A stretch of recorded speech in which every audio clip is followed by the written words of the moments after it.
Ladies, chika, isa pang revelasyon ang nagpabigla sa isang marites sa panayam ito ay tungkol sa usaping pera. Laging gulat kasi ng Showbiz Insider nang ibinunyag ni Donnie na si Belle pa mismo ang unang nagbanggit tungkol sa posibilidad ng pagkakaroon ng prenuptial agreement.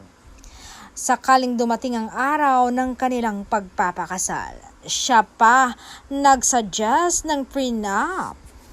Hindi makapaniwalang reaksyon ni Showbiz Insider. Paliwanag naman ni Belle, practical lamang siya at naniniwalang mahalagang maprotektahan ang pinaghirapan ng bawat isa.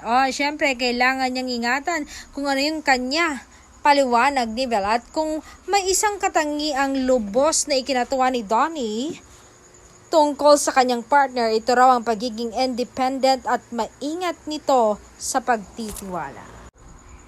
Tsaka siya pa yung trust no one, natatawang pagbubunyag ni Belle.